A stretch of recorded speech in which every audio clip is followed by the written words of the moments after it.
Hello everyone, एक बार फिर स्वागत है आप सभी का अपने यूट्यूब चैनल पर। तो फ्रेंड, जैसा कि आप थंबनेल पे देख ही चुकी हो, आज की इस वीडियो में हम डिस्कस करेंगे हिंदी लैंग्वेज एंड हिंदी कम्प्रीहेंशंस के कुछ इंपॉर्टेंट क्वेश्चंस। बूस्टर सीरीज़ के तहत आपके लिए इंपॉर्टेंट क्वेश्चन लेके आया हूं, जो प्रीवियस एग्ज़ाम में एचपीयू बीएड एंट्रेंस में ये क्वेश्चन जो थे वो पूछे गए थे। तो फ्रेंड्स, हर एक क्वेश्चन को हम डिटेल में डिस्कस करेंगे, ताकि अगर यहाँ से कोई क्वेश्चन डिराइव होता है तो एग्ज़ाम में आपको काफ़ी हेल्प मिलेगी।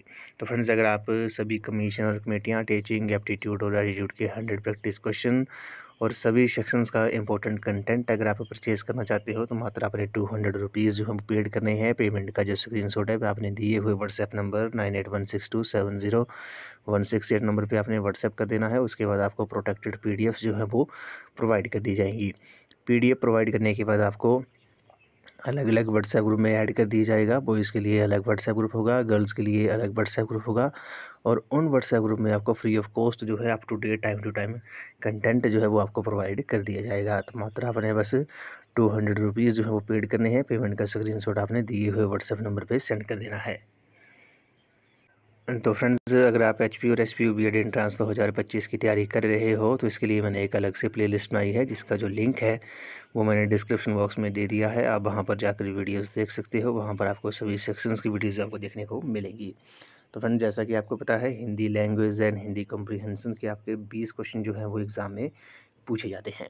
इसमें क्या होता है, 15 क्वेश्चन जो होते हैं वो ग्रामर से रिलेटेड होते हैं, हिंदी व्याकरण से रिलेटेड होते हैं, जबकि 5 क्वेश्चन जो होते हैं वो आपको एक पैराग्राफ दिया जाएगा और नीचे उनके क्वेश्चन दिए होंगे। पैराग्राफ पढ़ के आपने उन 5 क्वेश्चंस के जो है वो आपने आंसर देने हैं। तो जब भी आपने इन क्वेश्चन को सॉल्व करना है, 5 जो पैराग्राफ वाला सेक्शन होगा आपका, 5 क्वेश्चन, उस पैराग्राफ को आपने 2 या 3 बार जो है वो बिल्कुल आराम से उसको 2 या 3 बार रीड करना है, पढ़ना है। उसके बाद ही आपने उन 5 क्वेश्चंस के जो है वो आंसर देने हैं। 15 क्वेश्चन जो है वो आपके व्याकरण से संबंधित होंगे, जिनको आज हम इस वीडियो में डिस्कस करेंगे, कि आपको इससे आइडिया लग जाएगा कि एचपीयू और एसपीयू जो है वो किस टाइप के जो है वो क्वेश्चन जो है वो एग्ज़ाम में पूछता है। तो फ्रेंड्स, वीडियो को शुरू करते हैं। सबसे पहले क्वेश्चन बोला गया कि निम्नलिखित में से कौन सा अयोगवाह है। तो सबसे पहले आपको पता होना चाहिए कि अयोगवाह जो होता है वो होता क्या है, अयोगवाह क्या होते हैं। ठीक है, तो ये आपने नोट कर लेना है। तो हिंदी व्याकरण में कुछ ऐसे वर्ण भी हैं जिसकी गणना ना तो स्वर में की जाती है, ना व्यंजन में की जाती है, उसे अयोगवाह जो है वो कहा जाता है। तो ये आपने याद रखना है। तो अयोगवाह किसे कहते हैं, तो हिंदी व्याकरण में ऐसे वर्ण भी है जिसकी गणना ना तो स्वर में की जाती है और ना ही व्यंजन में की जाती है, उसे अयोगवाह कहते हैं। और जैसे कौन कौन से है, अंग हो गया, ठीक है, यहाँ पे बिंदु लगा है, ठीक है, और अंग आ हो गया, ठीक है, ये जो है वो आपकी अयोगवाह है। तो अयोगवाह अब कौन सा ऑप्शन होगा इसका ऑप्शन का जो सही आंसर होगा वो आपका विसर्ग हो जाएगा। विसर्ग जो है वो आपका अयोगवाह है। ऑप्शन नंबर ए इस क्वेश्चन का राइट आंसर है। तो अयोगवाह कौन से होते हैं, हिंदी व्याकरण में ऐसे वर्ण भी हैं जिसकी गणना जो है, जिन्हें हम ना तो स्वर में गिनते हैं और ना ही व्यंजन में गिनते हैं, उन्हें अयोगवाह कहते हैं। तो ये आपने याद रखना है। ऑप्शन नंबर ए जो है इस क्वेश्चन का राइट आंसर है। उसी तरह बात करते हैं हम, जैसे महाप्राण दिया है ऑप्शन में, ठीक है, तो महाप्राण क्या होते हैं। तो महाप्राण होता है जिन ध्वनियों के उच्चारण में मुख से, यानी कि मुंह से निकलने वाली श्वास की मात्रा अधिक होती है, उन्हें महाप्राण कहा जाता है। ये आपने याद रखना है। तो महाप्राण क्या होता है, जिन ध्वनियों के उच्चारण में, जब हम किन्हीं ध्वनियों का उच्चारण करते हैं और मुंह से निकलने वाली श्वास की मात्रा, यानी कि सांस की मात्रा जो है वो अधिक होती है, उन्हें महाप्राण कहते हैं। जैसे ख, ग, छ, ज, ठ, थ, ठीक है, ये जो है वो आपके महाप्राण है। तो ये आपने याद रखना है। महाप्राण आपको लग गया होगा पता। इसमें क्या होता है, इसमें मुंह से निकलने वाली श्वास की मात्रा जो है वो अधिक होती है, सांस की मात्रा। जबकि अल्प प्राण की बात करते हैं, अल्प प्राण में इसका ऑपोजिट होता है। इसमें क्या होता है, उच्चारण के इसमें श्वास की मात्रा के आधार पर इसमें क्या होता है, जिन ध्वनियों के उच्चारण में मुख से कम वायु निकलती है, तो जब हम किन्हीं ध्वनियों के उच्चारण में मुंह से जो है वो कम वायु निकलती है, उन्हें अल्प प्राण कहते हैं। जैसे क, ग, च, ट, ण, त, द, ठीक है, ये आपके अल्प प्राण हैं। तो ये आपको पता लग गया होगा कि अयोग वाह क्या होते हैं, महाप्राण क्या होते हैं, अल्प प्राण क्या होते हैं। यहाँ से जो है वो क्वेश्चन पूछा जाता है। अल्प प्राण महाप्राण से आपको दे देंगे 4 या 5 वर्ण दे देंगे और इसमें बोलेंगे कि इसमें महाप्राण कौन सा है, अल्प प्राण कौन सा है। तो अयोग वाह के बारे में आपको पता लग गया। हिंदी व्याकरण में ऐसे वर्ण भी हैं जिनकी गणना ना तो स्वर में होती है ना तो व्यंजन में होती है, उन्हें अयोग वाह कहा जाता है। महाप्राण और अल्प प्राण के बारे में भी आपको पता लग गया होगा। उसके बाद अगले प्रश्न पे चलते हैं। बोला गया कि निम्नलिखित में से कौन सा शब्द जो है वो शुद्ध है। तो शुद्ध बताना है प्राण, भस्म, हिंदू, चिन्ह, ठीक है। तो इनमें जो है वो इसका जो राइट आंसर होगा अभी आपका प्राण जो है वो शुद्ध शब्द जो है वो शुद्ध है। ऑप्शन नंबर ए जो है इस क्वेश्चन का राइट आंसर है। तो भस्म को कैसे लिखते हैं हम, भस्म को आपको पता है, ये भस्म का ये शुद्ध रूप है। हिंदू कैसे लिखते हैं, चिन्ह कैसे लिखते हैं, ये भी आपको पता है। हिंदू जो है हम हिंदू का शुद्ध रूप ये है, ठीक है।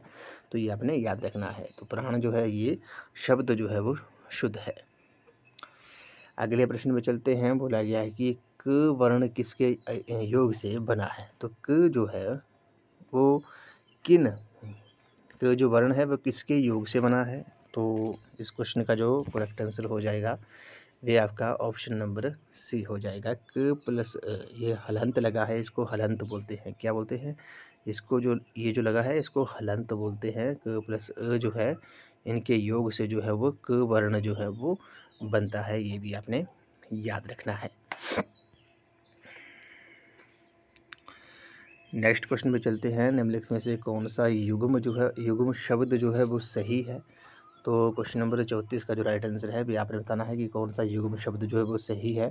तो अंश, हिस्सा जो है इस क्वेश्चन का राइट आंसर है। ये जो युग्म शब्द है वे सही है। बाकी उपकार, भलाई जो है ये सही नहीं है। कुल, किनारा भी सही नहीं है। तरंग, घोड़ा भी सही नहीं है। अंश और हिस्सा जो है वो आपका युग्म शब्द जो है वो सही है। ऑप्शन नंबर ए इस क्वेश्चन का राइट आंसर है।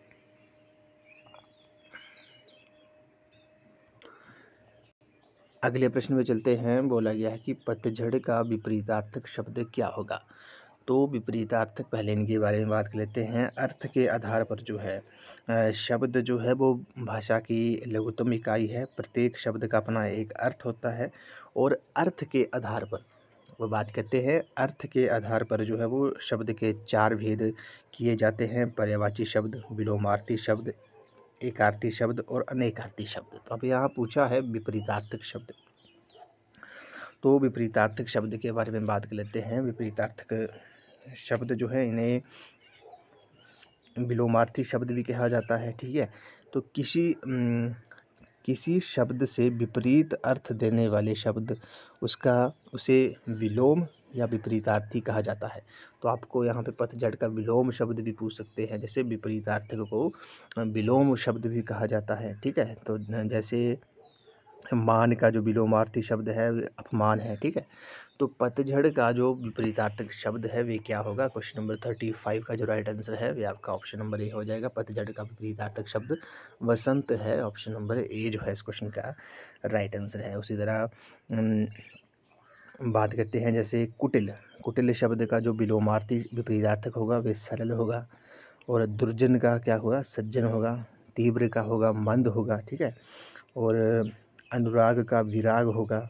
अमृत का विष होगा, ये आपने याद रखना है। और आयात का निर्यात होगा, ये आपने याद रखना है। तो विपरीतार्थक शब्द आपको पता लग गया। किसी शब्द से विपरीत अर्थ देने वाले शब्द को उसका विलोम या विपरीतार्थक शब्द जो है वो कहा जाता है। जबकि बात करते हैं पर्यायवाची के बारे में, ठीक है। तो जिन शब्दों के अर्थ में समानता हो, जिन शब्दों के अर्थ में क्या हो, समानता हो, उन्हें पर्यायवाची शब्द कहा जाता है। जैसे हमने आँख का पर्यायवाची होगा चक्षु, नेत्र, लोचन, नयन, दृग, ठीक है।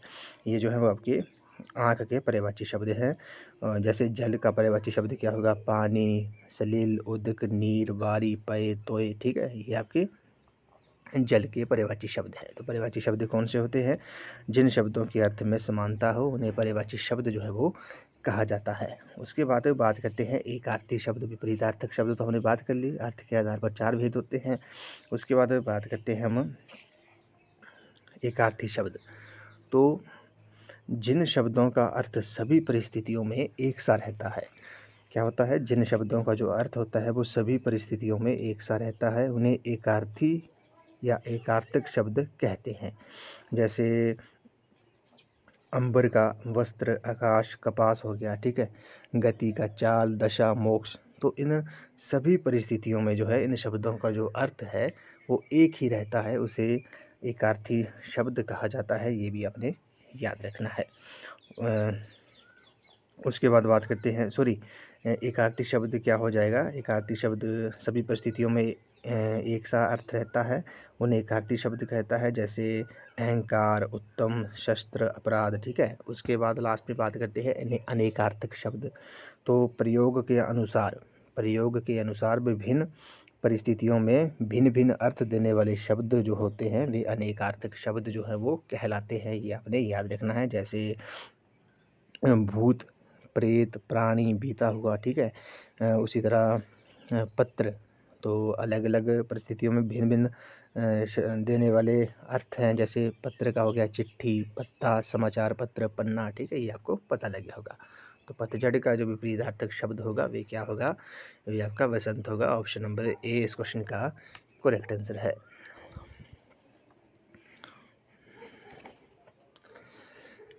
नेक्स्ट क्वेश्चन पे चलते हैं। द्विगु समास का उदाहरण है, तो आपने बताना है कि द्विगु समास का जो उदाहरण है वे क्या है।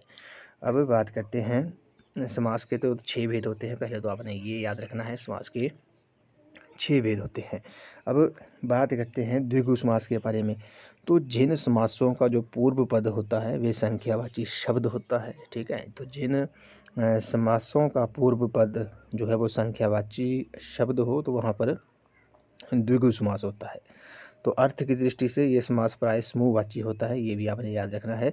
तो आपने सिंपल याद रखना है द्विगु समास में क्या होता है, जिन समासों का पूर्व पद संख्यावाची शब्द हो वहाँ द्विगु समास होता है। तो आपने बताना है इन चारों में जो है वो द्विगु समास का जो उदाहरण है वे कौन सा हो जाएगा? क्वेश्चन नंबर 36 का कौन सा ऑप्शन सही हो जाएगा?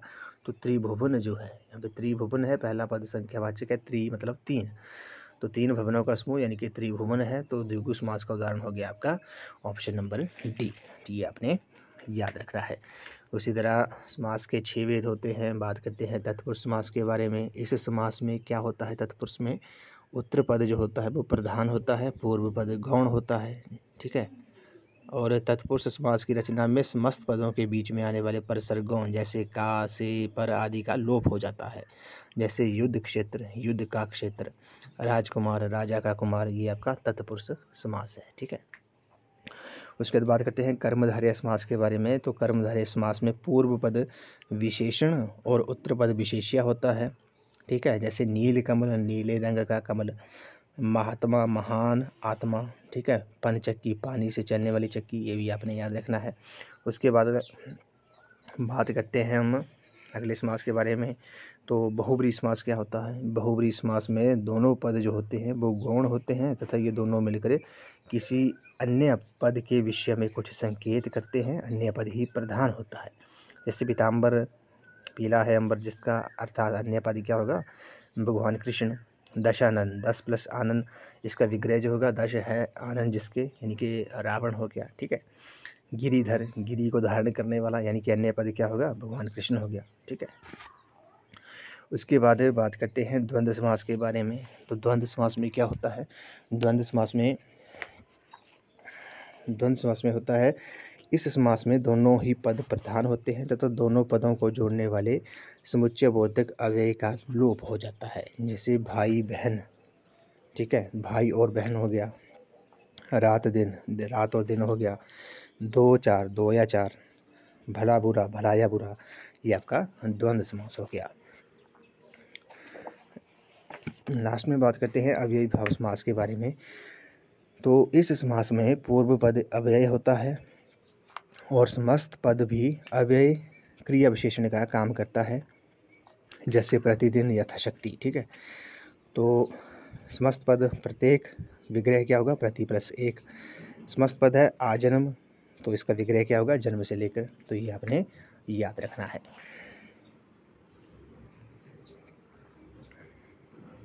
अब यहाँ पे हमने क्वेश्चन डिस्कस किया था कौन सा युग्म शब्द सही है, तो युग्म शब्द के बारे में बात करते हैं।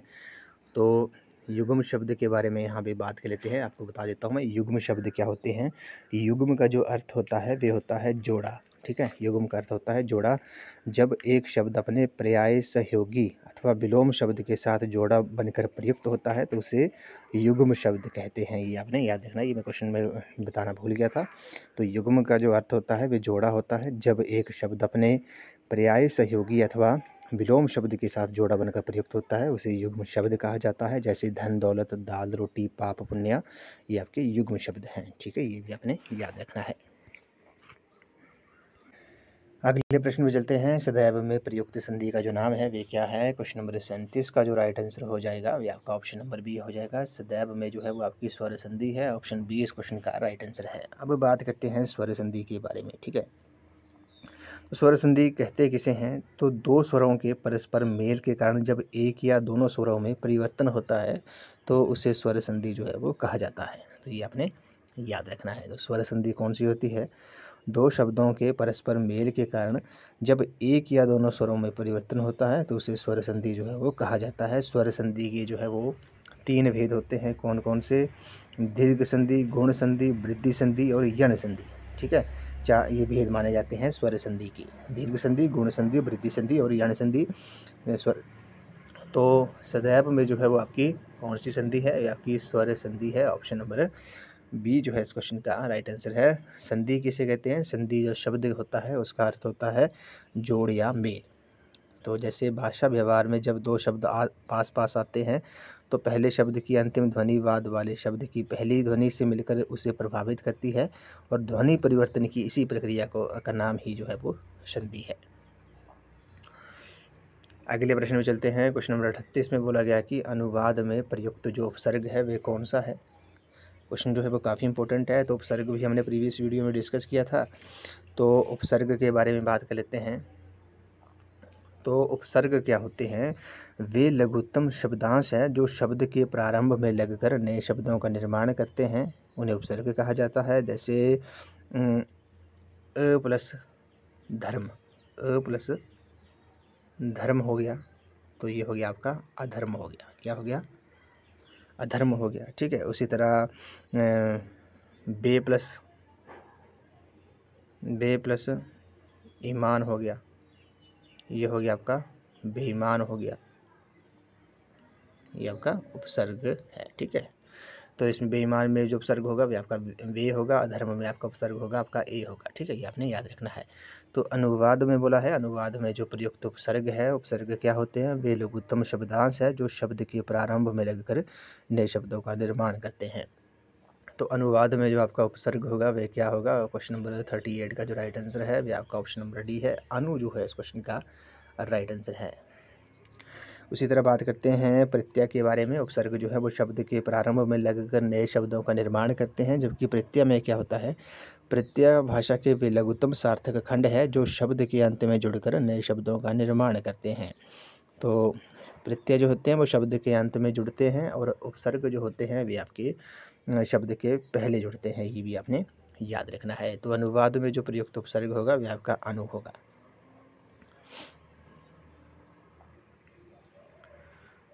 क्वेश्चन नंबर 39 पे चलते हैं। निम्नलिखित में से कौन सा शब्द जो है वो देशज है। काफ़ी इंपॉर्टेंट क्वेश्चन है। तो देशज शब्द बताना है आपने कौन सा है इसमें। तो सबसे पहले बात कर लेते हैं देशज शब्दों के बारे में। तो नाम से ही क्लियर है इनकी जो देशी शब्द होंगे, ठीक है। तो देशज शब्द के बारे में बात कर लेते हैं। तो देशज शब्द कौन से होते हैं, देशज शब्द वे शब्द होते हैं जिन शब्दों के जो स्रोत हैं वे अज्ञात हैं। अज्ञात मतलब जिन शब्दों के जो स्रोत हैं कि ये शब्द कहाँ से आए हैं वो अज्ञात है, वो हमें पता नहीं है, हमें ज्ञात नहीं है, तो उन शब्दों को देशी शब्द कहा जाता है। तो जिन शब्दों के जो स्रोत होते हैं वे अज्ञात हैं, जो स्रोत जिनके शब्दों के स्रोत हमें पता नहीं है, हमें ज्ञात नहीं है, उन शब्दों को देशी शब्द कहा जाता है। तो इस शब्द का जो इस क्वेश्चन का जो राइट आंसर होगा अभी आपको पता है लोटा जो है इस क्वेश्चन का राइट आंसर है। लोटा जो है वो आपका देशी शब्द है। इसका स्रोत जो है इस शब्द का ये हमें पता नहीं है, तो ऑप्शन डी इस क्वेश्चन का राइट आंसर है। उसी तरह जैसे देश शब्द के जो उदाहरण हैं, जैसे पगड़ी हो गया, लोटा, ठेठ, झोला, खांट, झाड़ू, झंझट, थप्पड़, ठोकर, भोंपू, अटकल, भोंदू। तो ये ऐसे शब्द हैं जिनका हमें स्रोत भी पता नहीं है, ये शब्द कहाँ से आए हैं, ठीक है, ये आपने याद रखना है। उसी तरह तत्सम शब्द कौन से होते हैं? तत्सम शब्द का अर्थ होता है उसके समान। तत्सम शब्द का जो अर्थ होता है उसके समान। यहाँ उस से जो तात्पर्य है वह संस्कृत के समान है, ठीक है, यानी कि डायरेक्ट हम डेफिनेशन में चलते हैं तो हिंदी के बहुत सारे शब्द संस्कृत से उसी रूप में ग्रहण कर लिए गए हैं जिस रूप में उनका प्रयोग संस्कृत में होता है, इसलिए इन्हें तत्सम शब्द कहते हैं। तो हिंदी में जो है बहुत सारे शब्द हैं जो संस्कृत से उसी रूप से ग्रहण कर लिए गए हैं जिस रूप में उनका प्रयोग संस्कृत में होता था, उन्हें तत्सम शब्द कहते हैं। जैसे भूमि, पुष्प, इनका प्रयोग जो है वो संस्कृत में भी ऐसे ही होता था, भूमि का, पुष्प का भी हिंदी में भी ऐसे ही होता है। तो पृथ्वी, अहंकार, ठीक है, वे आपके तत्सम शब्द हो गए। उसी तरह तत्भव शब्द होते हैं। तत्भव का अर्थ होता है उससे उत्पन्न। तो संस्कृत के वे शब्द जो पाली भाषा, प्राकृत भाषा, अपभ्रंश पुरानी हिंदी से विकसित होते हुए हिंदी में परिवर्तित रूप से प्रचलित हैं, उन्हें तत्भव शब्द जो है वो कहा जाता है। जैसे सप्त से सात, कर्म से काम, वर्ष से वर्ष, मात्र से माता, दुग्ध से दूध, क्षीर से खीर, पत्तर से पत्ता, मयूर से मोर। तो ये आपके तत्भव शब्द हैं, ये आपने याद रखना है, नोट भी कर सकते हो। उसके बाद बात करते हैं आगत शब्द। आगत शब्द को विदेशी शब्द भी कहा जाता है। आगत शब्द का अर्थ होता है आया हुआ। तो आगत शब्द वे शब्द होते हैं जो दूसरी भाषाओं से आए हैं और आज हिंदी के अपने बने हुए हैं। आगत मतलब विदेशी शब्द वो होते हैं जो दूसरी भाषाओं से आए हुए हैं और आज जो है वो हिंदी के अपने शब्द बन गए हैं। जैसे हिंदी में अरबी, फारसी, अंग्रेजी आदि भाषाओं के कई शब्द जो है वो हिंदी में आ गए हैं। जैसे बात करते हैं अरबी भाषा से कौन कौन से शब्द आए हैं, तो जैसे अखबार हो गया, अदालत, अल्लाह, आईना, इंतज़ार, इंसाफ। तो ये आपके अरबी शब्द हैं, ये हिंदी में आ गए हैं और आज हिंदी के अपने बन गए हैं। उसी तरह फ़ारसी शब्द कौन कौन से हैं? आदमी जो है वो फ़ारसी शब्द है। कमरा, कारीगर, दरवाज़ा, तराजू, ये आपके फ़ारसी शब्द हैं। तुर्की शब्द कौन से हैं? जैसे उर्दू, उर्दू जो है वो तुर्की शब्द है। बारूद, बेगम, बंदूक, तोप, ये तुर्की शब्द हैं। फ़ारसी शब्द कौन से हैं? आदमी, आमदनी, ठीक है, कमरा, ये आपने याद रखना है। अंग्रेज़ी शब्द कौन कौन से हैं? जैसे इंजन, कमीशन और जेल, चॉकलेट, ग्राम, पाइप, पाउडर, फ्लैट, ये आपके अंग्रेजी शब्द हैं और आज हिंदी के अपने शब्द जो हैं ये बन गए हैं। उसी तरह पुर्तगाली भाषा से आए हैं आया, आलपिन, इस्पात, गमला, ये आपने याद रखना है। तो लोटा जो है वो आपका देशज शब्द है। क्वेश्चन नंबर 40 पे चलते हैं। क्वेश्चन नंबर 40 में जो है वो बोला गया है कि निश्चयवाचक सर्वनाम कौन सा है? तो निश्चयवाचक सर्वनाम आपने बताना है। तो निश्चयवाचक सर्वनाम के बारे में बात करते हैं। तो जिस सर्वनाम से दूरवर्ती अथवा समीपवर्ती व्यक्तियों, प्राणियों, वस्तुओं और घटनाओं का निश्चित बोध होता है उसे निश्चयवाचक सर्वनाम जो है वो कहा जाता है। तो जैसे एग्जाम्पल से वे मनुष्य नहीं देवता है, ठीक है, ये तुम्हारी पुस्तक है, ठीक है, ये आपका निश्चयवाचक सर्वनाम है। निश्चयवाचक सर्वनाम को ये आपने नोट कर लेना है, संकेतवाचक सर्वनाम भी कहा जाता है। संकेतवाचक, ये आपने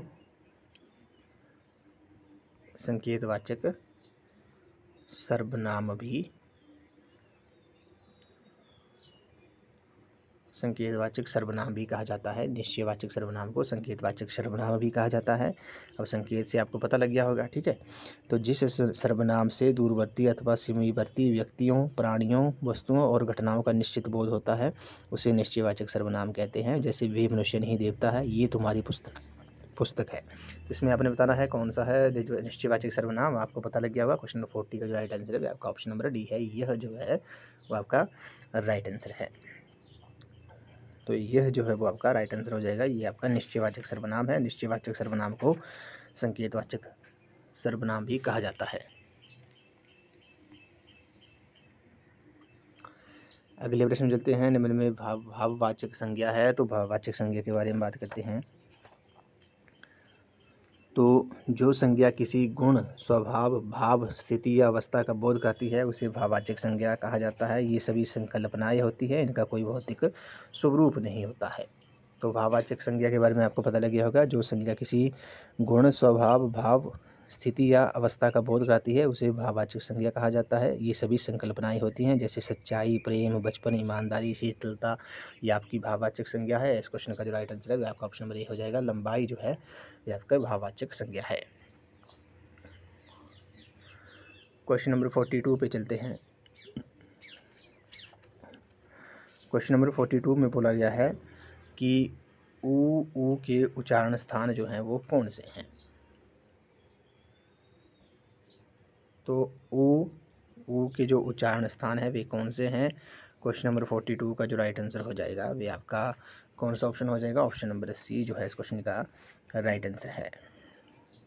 ओष्ठ जो है ऊ के जो उच्चारण स्थान है ये कहाँ से हो रहा है, ओष्ठ से हो रहा है, यानी कि ओठ से हो रहा है। तो बात करते हैं उच्चारण के स्थान पर। तो व्यंजनों के उच्चारण के समय हमारी जीभ मुख के विभिन्न स्थानों जैसे कंठ, तालु, दांत आदि को छूती है, जिसके परिणाम स्वरूप तरह तरह की ध्वनियाँ जो हैं वो उत्पन्न होती हैं।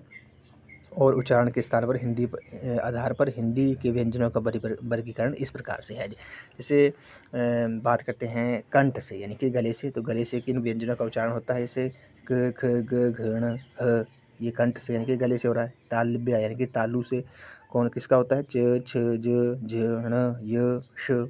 मूर्धन्य यानी कि तालु के मूर्धा भाग से ट, ठ, ड, ढ, ण, श। दंत से, दांतों से, जैसे त, थ, द, ध, न। ये आपको बोल के ही पता लग रहा है, उच्चारण करते ही पता लग रहा है। उसके बाद बतस्य यानी कि दंत मूल से स, ज, र, ल। ओष्ठ से कौन से हैं, ओष्ठ से हैं आपके दोनों ओठों से प, फ, ब, भ, म। ये आपने याद रखना है। उसी तरह दंतोष्ठ यानी कि निचले ओठों और ऊपर के दांतों से, तो ब, फ। ठीक है, ये आपने याद रखना है। अगले प्रश्न चलते हैं। खटमल शब्द जो है वो आपने बताना है। इसमें खटमल शब्द कौन सा है। तो क्वेश्चन नंबर 43 का जो राइट आंसर है वो आपका ऑप्शन नंबर ए हो जाएगा। ऑप्शन नंबर ए जो है इस क्वेश्चन का राइट आंसर हो जाएगा। पुल्लिंग जो है इस क्वेश्चन का राइट आंसर है। अब बात करते हैं पुल्लिंग के बारे में। तो लिंग जो होता है, लिंग का अर्थ होता है चिन्ह। व्याकरण में इसे स्त्री पुरुष के भाव का भेदक माना जाता है। अब बात करते हैं जैसे, तो लिंग के हिंदी में लिंग के दो भेद हैं, पुल्लिंग और स्त्रीलिंग। ये भी आपने याद रखना है।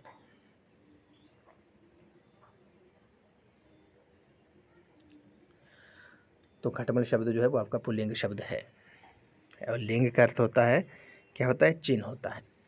अगले प्रश्न चलते हैं। कर्मधारय महात्मा में कौन सा समास है। तो महात्मा में कौन सा समास है, अभी हमने समास को डिटेल में डिस्कस किया। इस क्वेश्चन का जो राइट आंसर है आपका ऑप्शन नंबर बी हो जाएगा।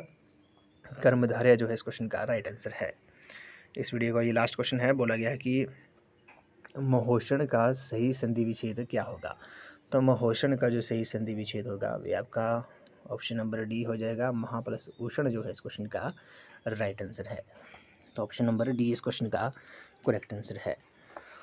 तो फ्रेंड्स, आज की इस वीडियो में बस इतना ही। आज हमने previous year question Hindi language and comprehension का बूस्टर सीरीज़ के तहत प्रीवियस ईयर के क्वेश्चन को हमने हर एक क्वेश्चन को डिटेल में डिस्कस किया, ताकि अगर यहाँ से कोई क्वेश्चन डिराइव होता है एग्ज़ाम में तो आपको काफ़ी हेल्प जो है वो इससे मिलेगी।